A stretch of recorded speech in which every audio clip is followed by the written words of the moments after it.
அனைத்து நண்பர்களுக்கும் வணக்கம். இன்றைக்கி ஒரு சூப்பரான ஒரு நியூஸ் தான் வந்திருக்கோம். எல்லாருமே பார்த்தா கொஞ்சம் ஹாப்பியாக இருப்பீங்கன்னு நினைக்கிறேன். அந்தளவுக்கு இன்றைக்கி ஒரு பொங்கல் தீபாவளியை பார்த்த மாதிரி இருக்கும் நினைக்கிறேன். ஏன்னா அப்பேற்பட்ட ஒரு சூப்பரான ஒரு மனிதரோட படம் தான் இன்றைக்கி ரிலீஸ் பண்ணியிருக்காங்க. கேப்டன் பிரபாகரன். இந்த படம் புரட்சி கலைஞர் விஜயகாந்த் அவருக்கு இது 100வது படம் தான் சொல்ல முடியும். அந்தளவுக்கு இது ஒரு சிறப்பான ஒரு படமாக இருந்துச்சு. இந்த படத்தில் ஆர்கே செல்வமணி இயக்கி இப்ராஹிம் ராவுத்தர் இவர் யார்னா விஜயகாந்த் அவரோட நெருங்கிய உயிர் தோழனான நண்பர் தான் இவர் தான் இந்த படத்தை தயாரிச்சுக்கிறாரு. இந்த படத்தை ஒவ்வொன்றும் அந்தளவுக்கு இசை அந்தளவுக்கு அருமையாக கொடுத்துருக்காங்க. 2 பாடல் இடம்பெற்றிருக்குது. ஆட்டமா தேரோட்டமா பாசமுள்ள பாண்டியரே, இந்த 2 பாடலுமே அந்தளவுக்கு சூப்பரான பர்ஃபார்மன்ஸ் அருமையாக கொடுத்துருக்குறாங்க. ரம்யா கிருஷ்ணா அவங்க ஆடுறது அந்த எல்லாமே அந்தளவுக்கு ஆட்டம் போடுற அளவுக்கு அந்த பாட்டுக்கு அருமையாக இருக்குது. அது மட்டும் இல்லாமல் இந்த படத்தில் ரீரிலீஸ் பண்ணியிருக்காங்களே, இதில் அப்படி என்ன ஒரு முக்கியமானது அப்படின்னு நீங்கள் எல்லாமே நினைப்பீங்க. இது என்னன்னா, இந்த படத்தோட மெயினான கதை என்ன சொல்லப்போனால், இதில் வீரப்பனை மையமாக வச்சு தான் இந்த படத்தை இயக்கியிருக்கிறாங்க. வீரப்பன் காட்டுக்குள்ளே இருந்த மாதிரி இதில் மன்சூர் அலிகான் முத இதில் வில்லன் நடிச்சிருக்காரு. அவரை இதில் ஒரு வில்லத்தனமாக வீரப்பன் எப்படி இருப்பாரோ அதே மாதிரி இதில் பண்ணியிருக்கிறாங்க.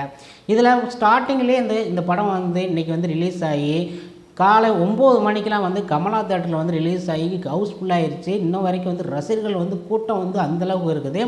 இந்த படத்தில் ஸ்டார்டிங்கில் எப்படி காமிப்பாங்கன்னா, நான் உங்கள் கூட இல்லாட்டாலும் பரவாயில்ல, நீங்கள் எப்பயுமே என்னோடய மனதில் இருக்கீங்க அப்படின்னு முதல்ல ஒரு வசனம் காமிக்கிறாங்க. அப்புறம் தமிழன் என்று சொல்லடா தலை நிமிர்ந்து நில்லடா அப்படின்னு சொல்லிட்டு அடுத்து காமிக்கிறாங்க.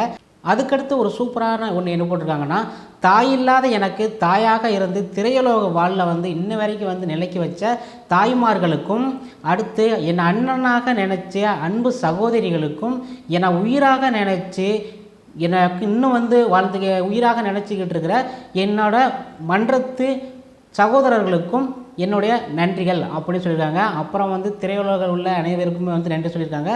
தொழில்நுட்ப கலைஞர்களுக்கும் நன்றி சொல்லியிருக்காங்க. இது சூப்பரான ஒரு அப்டேட் தான் சொல்ல முடியும். முதல்ல அதை போட்டுறாங்க. அதுக்கடுத்து கேப்டன் பிரபாகரன் வர்ற சீன்லாம் காமிக்கிறப்போ அவரோட ஒவ்வொரு ஆக்ஷனும் இந்த படத்தில் கஷ்டியில் செம்மையாக சூப்பராக கொடுத்துருக்காங்க. ஒவ்வொரு ஆக்ஷனும் அவரோட எமோஷனலு அதில் எல்லாமே செம்ம அந்தளவுக்கு பர்ஃபார்மன்ஸ்லாம் சூப்பராக கொடுத்துருக்காங்க. யார் யார் நடிச்சுக்கான்னு முதல்ல பார்த்துக்கலாம்.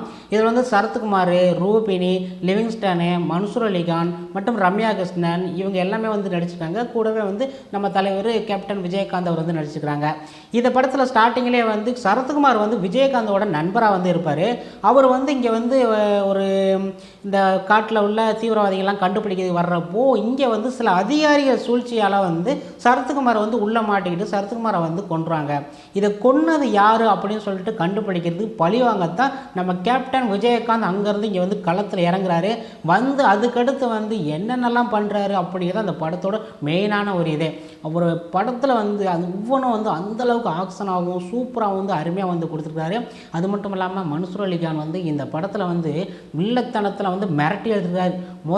இந்த படத்தில் வில்லனாக இதில் தான் நடிச்சிருக்காரு. ஒவ்வொரு அந்த நடிப்பே வீரப்பனே தோக்கடிச்சவர்களுக்கு அந்தளவுக்கு பயங்கரமாக சூப்பராக நடிச்சிருக்காரு. அவரோட நடிப்பே அந்தளவுக்கு ஆக்ரோஷமாக இருக்கும். அப்புறம் இந்த படத்தில் மெயினாக என்ன சொல்ல போனால் ரம்யா கிருஷ்ணனோட நடிப்பு தான். ரம்யா கிருஷ்ணனோட நடிப்பை இதில் சூப்பராக இருக்கும். நல்லா அருமையாக படிச்சுப்பாங்க, அவங்க நடிச்சிருப்பாங்க. அப்புறம் அவங்களோட பாடல் அந்த ஆட்டமா தேரோட்டமா பாடல் பாடுறது அது எல்லாமே நல்லாயிருக்கும். அப்புறம் அவங்க கடைசியில் ஒரு குழந்தை பிறந்து இது பண்ணி அப்படின்னா அவங்க இறக்குறது, அதுக்கடுத்து இந்த நம்ம கேப்டன் அதுக்கு பழி வாங்குறதுக்காண்டி இருக்கிற எல்லாத்தையுமே கொன்றது, பெரிய அதிகாரிகள் கலெக்டர் இவங்க எல்லாத்தையுமே சுட்டு கொன்றுவார். கொன்ன உடனே கடைசியாக நீதிமன்றத்தில் போயிட்டு அவர் மாநாட்டில் அத்தனை பேச்சு பேசினா கூட கேப்டன் விஜயகாந்த் அப்படின்னு சொன்ன உடனே அந்த அரங்கமே அதிர்ந்துச்சு. பார்த்தீங்களா, எங்கள் அண்ணன் கேப்டன் விஜயகாந்த்னு சொன்ன உடனே அந்த அரங்கமே அதிர பார்த்து எல்லாமே அந்தளவுக்கு கூச்சல் விடுறது நமக்கு அப்படியே கூஸ்பமாக அந்தளவுக்கு பயங்கரமாக இருந்துச்சு. அந்தளவுக்கு மக்கள் எந்தளவுக்கு அவர் இது பண்ணுறாங்க பார்த்தீங்களா. அத்தனை பேர் சொன்னாங்க, எம்ஜிஆர் பேர்லாம் சொன்னார். அப்போ கூட யாரும் சவுண்டு வரல. கேப்டன் விஜயகாந்த் எங்கள் அண்ணன் சொன்ன உடனேயும் பார்த்தீங்களா அந்தளவுக்கு கூட்டம் இருக்குன்னா, அப்போ ரசிகர்கள் மத்தியில் மக்களுக்கெல்லாம் அவர் எந்தளவுக்கு அவர் ஒரு மனசை கவர் அளவுக்கு ஒரு நல்ல மனிதனாக வளர்ந்துருக்காரு அப்படின்னு சொல்லிட்டு நமக்கு எல்லாருக்குமே தெரியுது தான். ஓகே நண்பர்களே, கேப்டன் பிரபாகரன் கஷ்டி 4Kல ரிலீஸ் பண்ணியிருக்காங்க. சூப்பராக இருக்குது, அருமையாக இருக்குது. நீங்கள் இந்த படத்தை கண்டிப்பாக போய் பார்க்கலாம். அப்படியே கேப்டன் இன்ன வரைக்கும் அப்படியே இருக்கிற மாதிரியே இருக்காரு, அப்படின்னா இன்னும் வாழ்ந்து கொண்டே இருக்கிறார் அப்படிங்கிற மாதிரி தான் அவர் இந்த படத்தில் காமிச்சிருக்காங்க. ஓகே ஃப்ரெண்ட்ஸ், உங்களுக்கு நம்ம வீடியோ பிடிச்சனா மறக்காமல் நம்ம என்பி நியூஸ் சேனலில் ஒரு சப்ஸ்கிரைப் பண்ணுங்கள், லைக் பண்ணுங்கள், ஷேர் பண்ணுங்கள். இது போன்ற வீடியோவை நம்ம தொடர்ந்து வந்து அடுத்தடுத்த வீடியோவில் பார்த்துக்கிட்டே இருக்கலாம். அடுத்தடுத்து வசூல்லாம் வந்து எவ்வளோ வந்து இந்த கேப்டன் பிரபாகரன் வந்து குவிக்குது அப்படின்ட்டு நம்ம அடுத்தடுத்த வீடியோவில் போட்டுக்கிட்டே இருக்கலாம். ஓகே நண்பர்களே, நன்றி, வணக்கம்.